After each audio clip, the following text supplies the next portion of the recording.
Alô?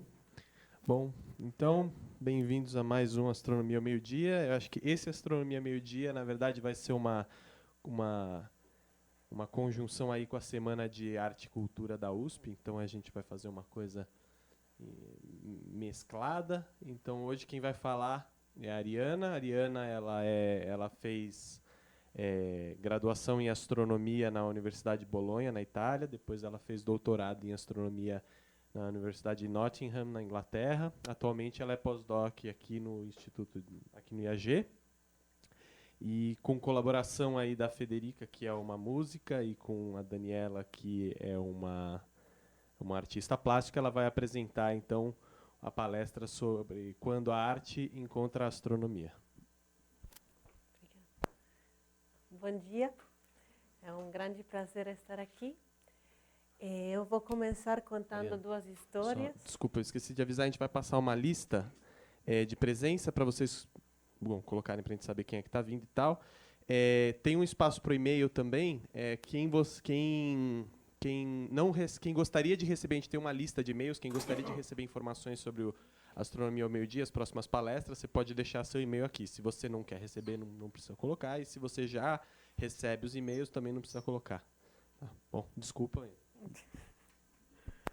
Então, vou começar contando duas pequenas histórias de astronomia que também foram usadas para escrever duas peças teatrais.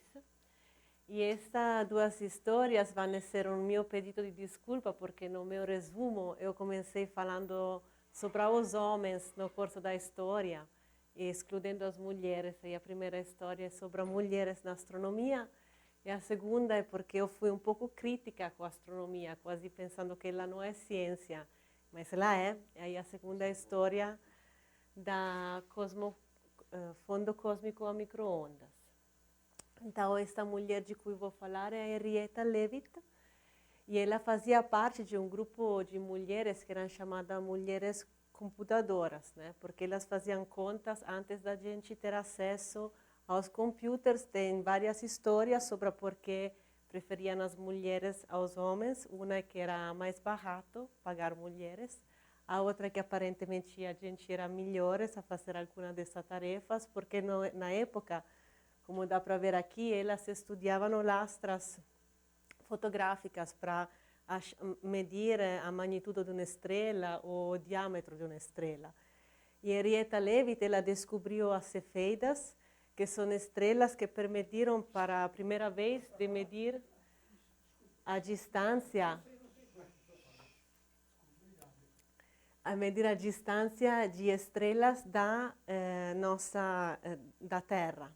E usando estas medidas, o Hubble conseguiu demonstrar que no nosso universo tem galáxias fora das nossas galáxias, né? Era uma grande dúvida que tive nesse tempo, se o universo fosse a nossa galáxia ou se existiam outros corpos além da nossa galáxia. E usando estas medidas das cefeidas, o Hubble conseguiu demonstrar que tem muitas galáxias no universo.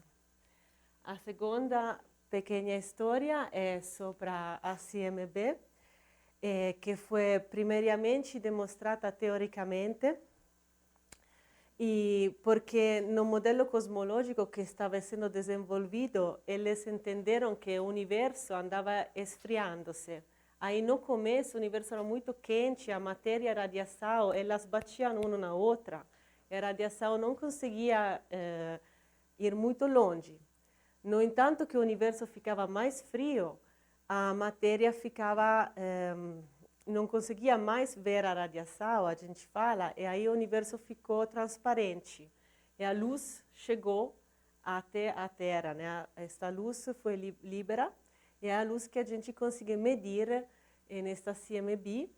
E depois que foi demonstrado teoricamente a possível existência desta radiação, ela foi até encontrada experimentalmente, né? E também por um acaso. Então, tem essa capacidade da astronomia de ser ciência, porque algo que é teorizado depois pode ser comprovado experimentalmente, e o experimento pode ser repetido foi repetido várias vezes, até da vários telescópios para ter uma medida sempre mais fina deste fundo cósmico a micro-onda.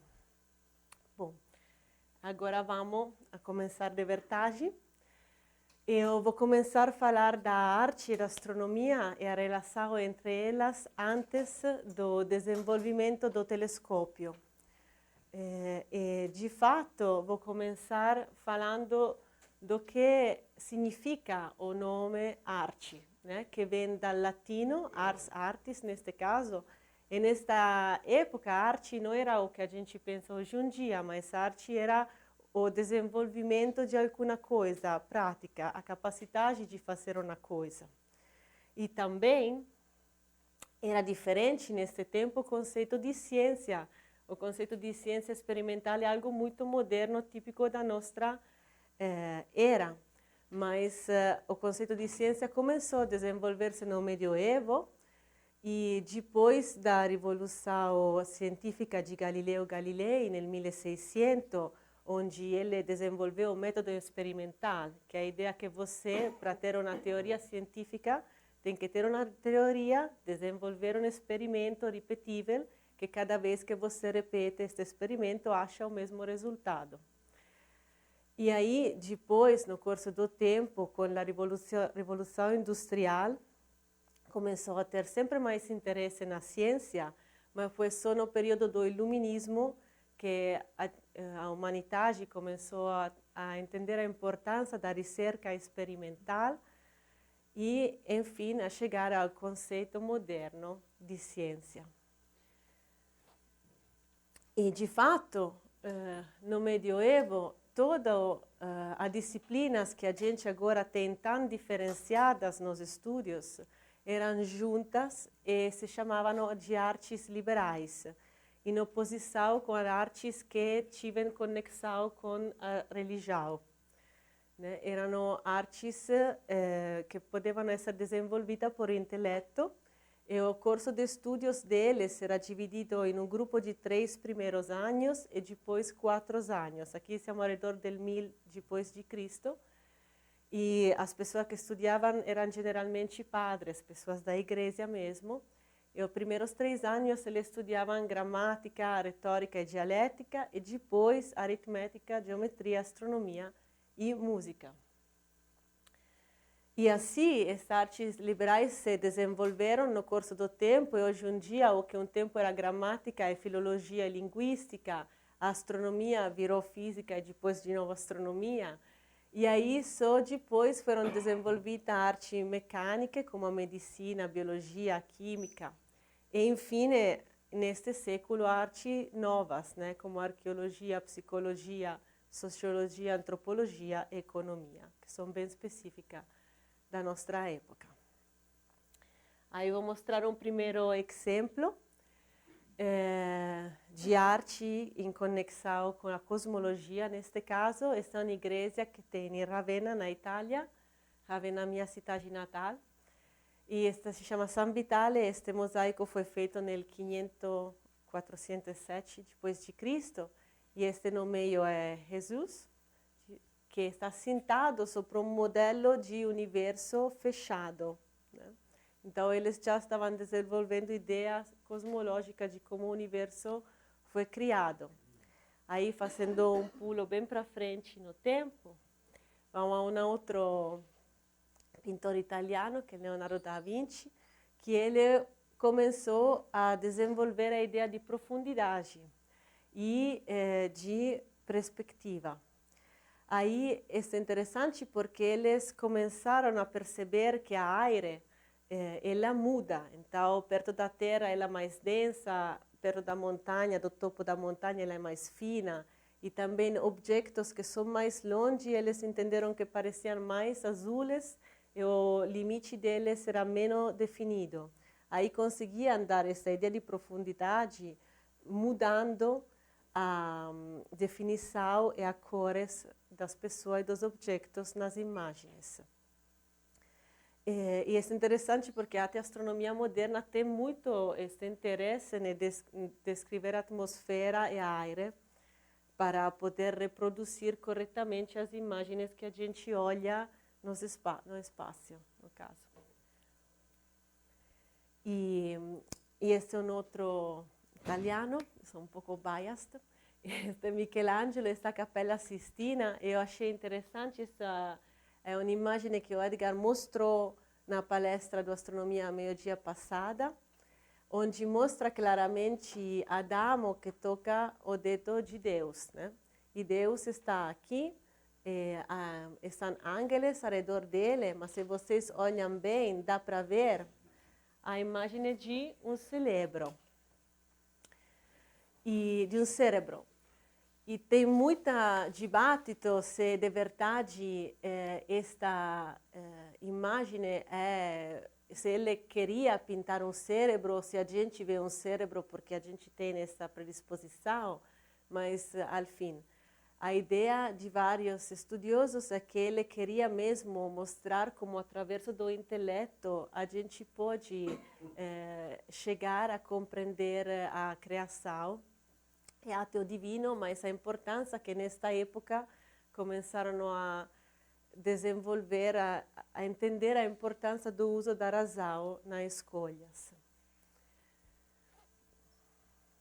Agora vai ser uma parênteses entre o desenvolvimento do telescópio e o desenvolvimento de objetos que permitem a gente de gravar uma imagem, que no caso aqui eu botei o CCD, que é a mesma câmera que vocês têm no celular ou na máquina fotográfica, que permite a gente de registrar a luz que chega no telescópio.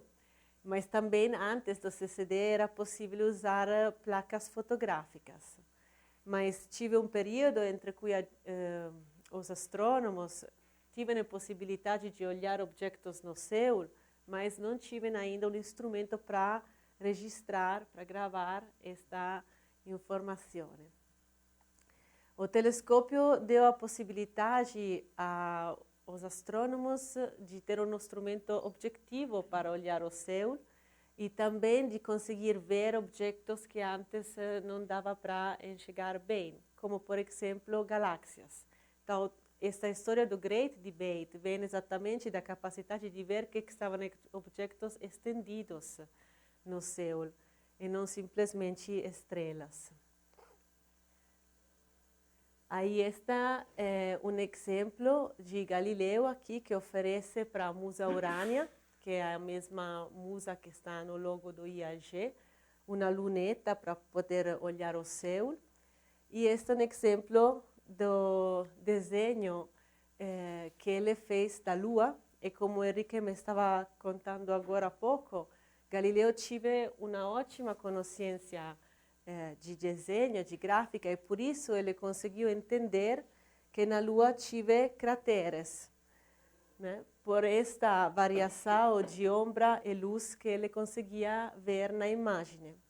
E esta foi uma descoberta muito forte, porque antes se achava que tudo que era fora da Terra era perfeito porque era feito da Deus. Aí ver que existiam objetos que não eram perfeitos começou a quebrar algumas ideologias. Esta é uma imagem feita com o telescópio da Lua, e esta imagem feita para Galileu, e é interessante ver a acurateza com que ele conseguia reproduzir os particulares da Lua. Mas, além que Galileu tive esta capacidade, tive muitos outros astrônomos aqui também, na América do Sul, tive muitas pessoas observando a Lua. Thomas Haddad deu uma palestra exatamente sobre isso aqui no Astronomia Meio-Dia, alguns anos atrás. Vocês podem encontrar essa palestra no site do Astronomia Meio-Dia. E ele mostrou esta imagem que eu achei muito incrível, feita da Claude Mellan, que é um pintor da época, onde ele cria esta imagem da Lua que já vira quase uma ópera de arte. Ele era, de fato, um artista plástico. Esse é um exemplo de uma ópera dele, que não é a Lua.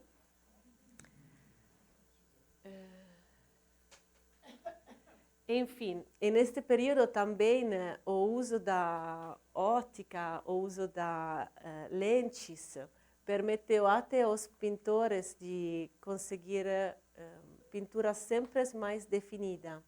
Esse é um exemplo de Canaletto, del 1700. Ele fazia parte dessa corrente que se chama vedutismo, onde eles usavam uma câmera, que era o começo da câmera fotográfica mesmo, onde eles conseguiam ter uma reprodução bidimensional do panorama que estavam olhando. Aí eles punham um papel, conseguiam reproduzir as linhas da imagem e depois voltar para casa, pintar as cores e conseguir resultados deste tipo, que quase chegam a ser fotografia mesmo.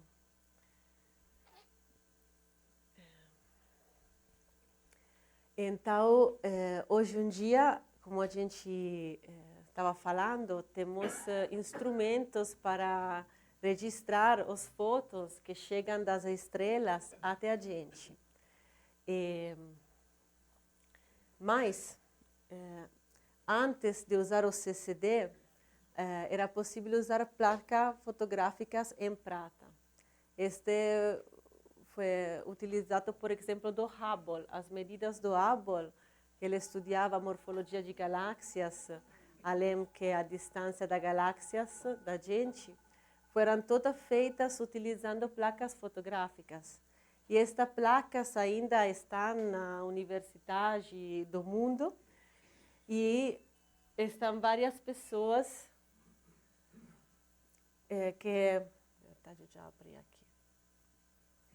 que começaram a tentar utilizar estas placas, não deixar elas dimenticadas em algum lugar, mas usar elas para fazer arte, para fazer estudos. Esse é um projeto de uma pesquisadora na Inglaterra.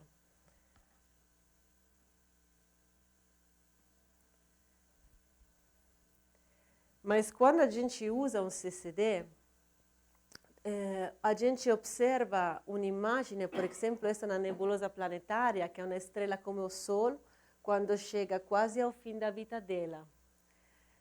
Ela vai virar uma anã branca depois. Dá para ver no centro desta estrela vermelha, dá para ver um pequeno ponto azul-branco. Ela é a anã branca, que agora tem muita pó ao redor, que são todos estratos de matéria que foram liberados do colapso da estrela maior. E quando a gente observa este tipo de imagem, observa em vários comprimentos de onda. Aí tem um exemplo aqui à esquerda de como, quando a gente observa só um comprimento de onda, observa uma imagem em branco e preto. A diferença é a intensidade da imagem mesmo. E também tem o feito que, às vezes, a gente tem, com o instrumento moderno, a capacidade de ver comprimentos de onda, que é como, poderia ser azul, vermelho, amarelo, mas dá para ver comprimentos de onda no ultravioleta e no infravermelho, que os nossos olhos não são capazes de ver.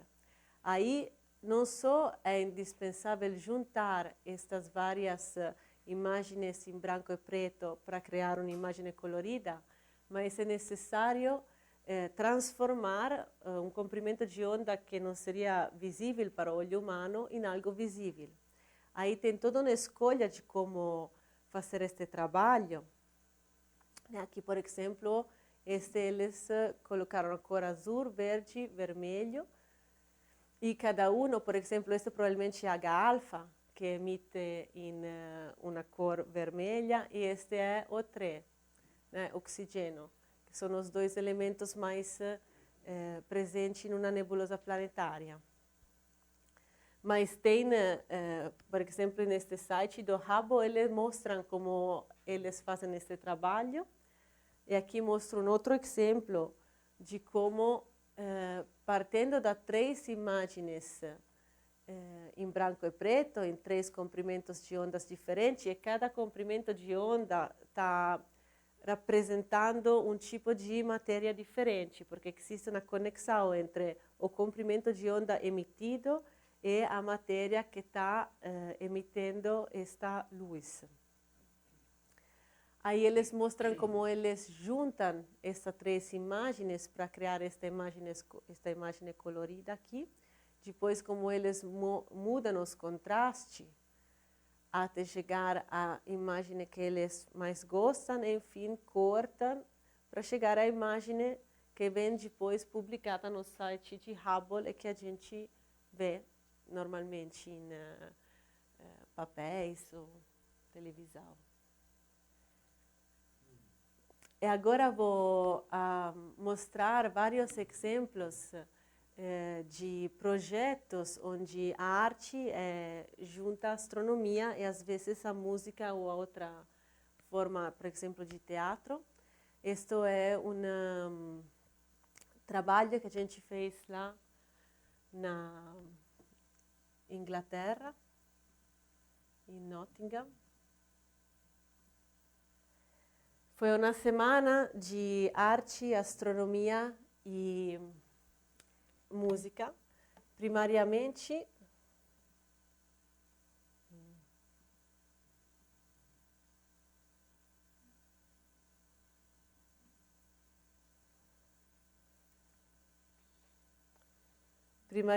foi um evento para expor as obras de artes de Ángeles Muñoz, que são todas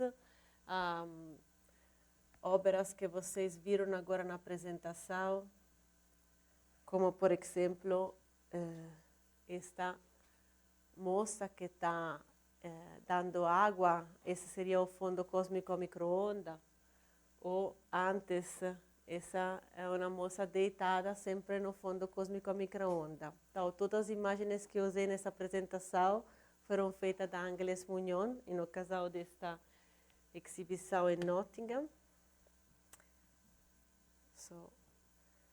Bom.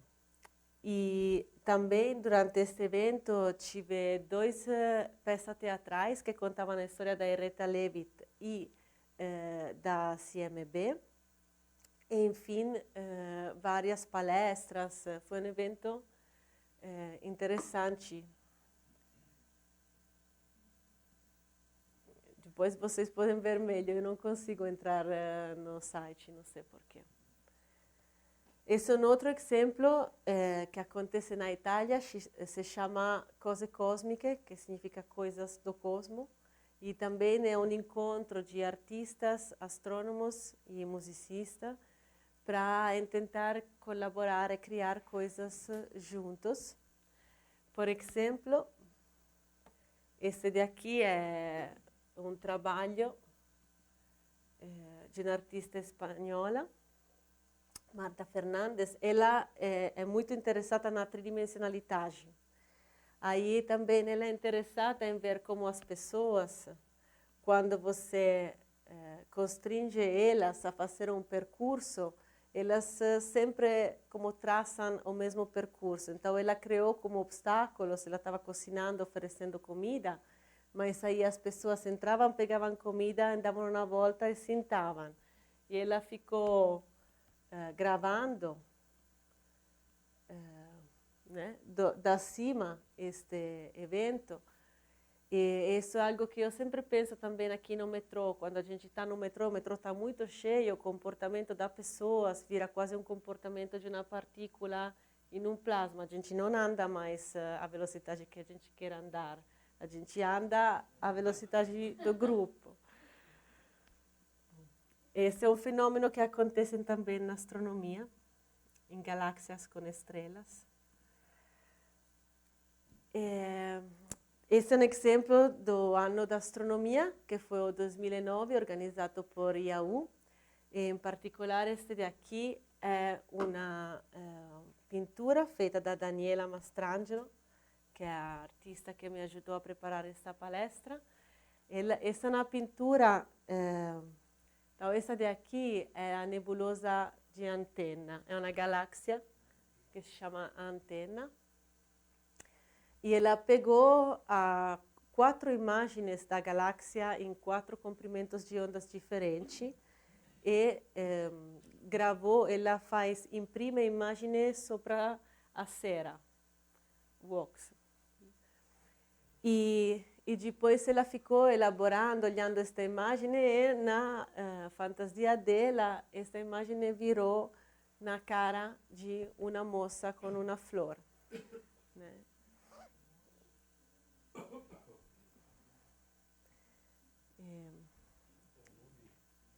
Não vê? Essa nariz, o olho, ela é magrela. A flor, o cabelo.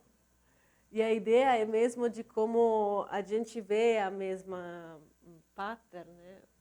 No pequeno e no grande.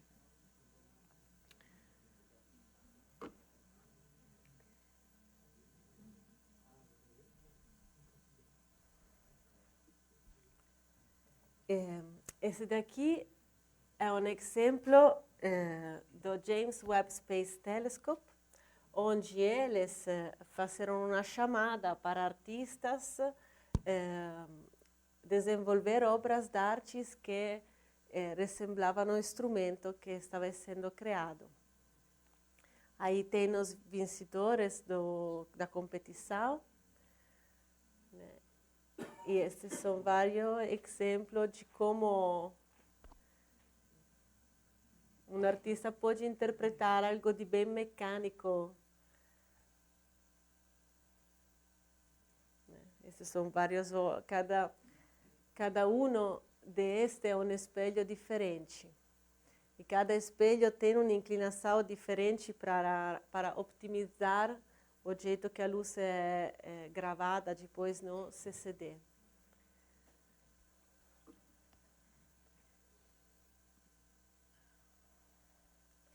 Ok. Esse daqui são alguns exemplos de Rosetta, que é um outro telescópio espacial, sonda espacial. É a sonda que foi perto de um meteorito algum tempo atrás. E eles têm muita divulgação científica. Tem, por exemplo, até quadrinhos, né, como um filme, quadrinhos que dá para ver em YouTube. E no caso, vou mostrar, esse daqui se chama Sonification, é um exemplo de como é possível transformar uma onda luminosa, né? Porque até ser uma onda rádio, quando ela é emessa e transmitida no espaço, é sempre uma onda luminosa. Mas aí é possível transformar esta onda em uma onda mecânica que a gente pode ouvir. Então, este é como o som emitido do meteorito.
E é possível usar este som para depois criar música, por exemplo. Estão artistas que tentaram fazer este tipo de experimentos. Este também são aquarelos de uma artista, Ekaterina Smirnova, onde ela representa a Rosetta, né, o meteorite. São aquarelos.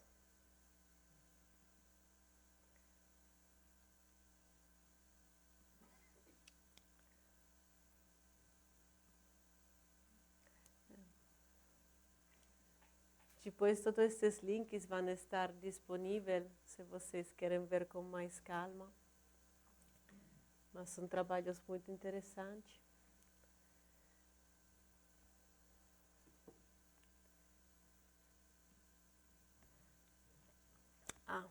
E também Vangelis musicou, criou uma música para Rosetta, que vem associada com este videogame.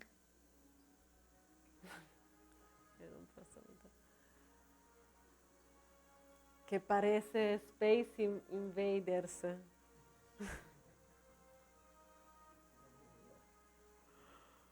Dá perto.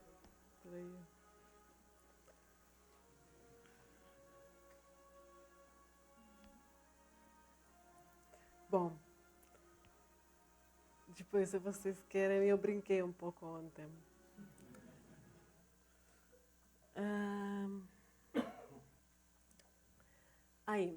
Depois na Inglaterra, por exemplo, organizam até eventos como Festival de Música, Ciência, Arte e Cultura, e no caso, exploração do espaço.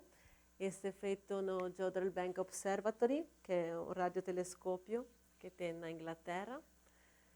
E aqui mostra, eu acho que é o evento, né, deste ano, em julho.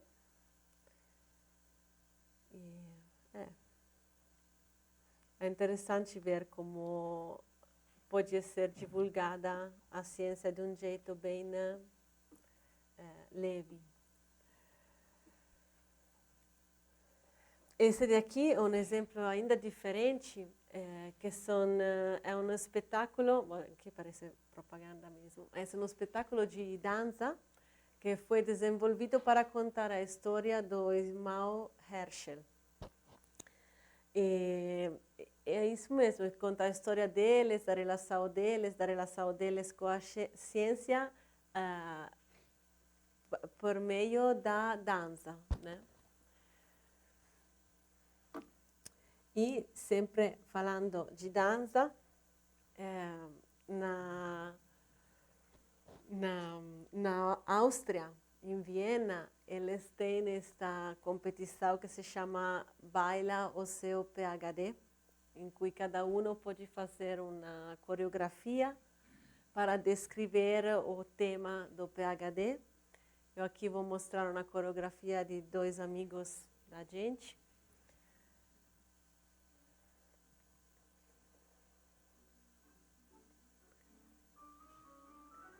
Então, eles estudam a evolução de galáxias. Ela é uma galáxia pequena, espiral, e ele é uma galáxia elíptica gigante. As galáxias elípticas gigantes, elas crescem muita massa. E atraem galáxias pequenas, no caso. E é verdade mesmo, quando você olha nas imagens, parece que eles estão bailando, porque elas deixam como partículas, como estrelas atrás, e no caso, ao fim, fazem merger. Se juntam a formar uma galáxia nova.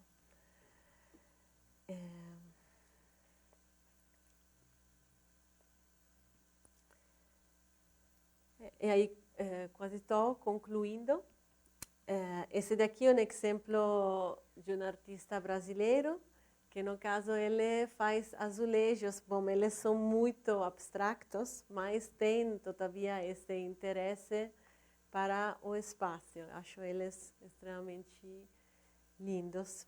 E aí, só para mostrar que tem muita, quando eu comecei a pesquisar coisas, né, para mostrar nesta palestra, tem muita arte inspirada à astronomia. Eu acho interessante ver também que a astronomia precisa da arte, todavia, para poder exprimir-se. A Daniela me falou uma coisa muito legal, que ela acha que é quando a astronomia se junta à arte que vira cultura, porque é o momento que ela fica transmitível às outras pessoas. E Aí eu vou concluir já. Primeiramente, agradecendo estas pessoas que me ajudaram a preparar esta palestra. Esta é uma outra ópera de Ángeles Muñoz. Ruth Grusbaugh é a menina que bailava no vídeo que a gente acabou de ver. E aí vou concluir deixando na slides feita da Carl Sagan, que ele criou Cosmos, que provavelmente muitos de vocês viram. Ele mostra aqui a Terra, né?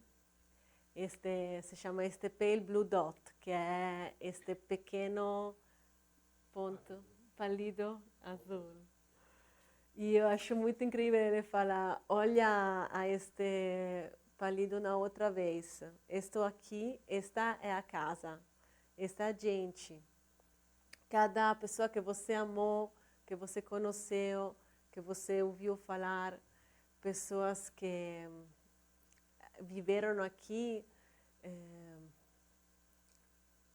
toda a sofrência, a joia que a gente tive por todas as pessoas religiosas, ideologias, doutrina econômica, anche para caçadores, heróis, covardes, para todas as pessoas que criaram e que destruíram civilizações, cada rei pessoa normal, para todos os enamorados, mãe, pai, criança, inventores, pessoas que exploraram o espaço, ensinantes, para cada político corrupto, para cada superstar e cada supreme líder, todos os santos e todos os pecadores da história que a nossa espécie viveu, eles estão aqui, neste pequeno pálido de poeira, suspenso em um raio de luz. Só para contextualizar a existência humana em um contexto cosmológico. Bom, obrigada.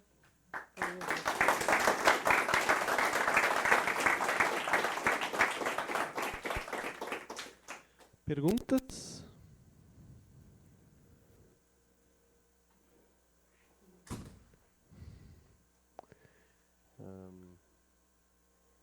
Não? Sem perguntas?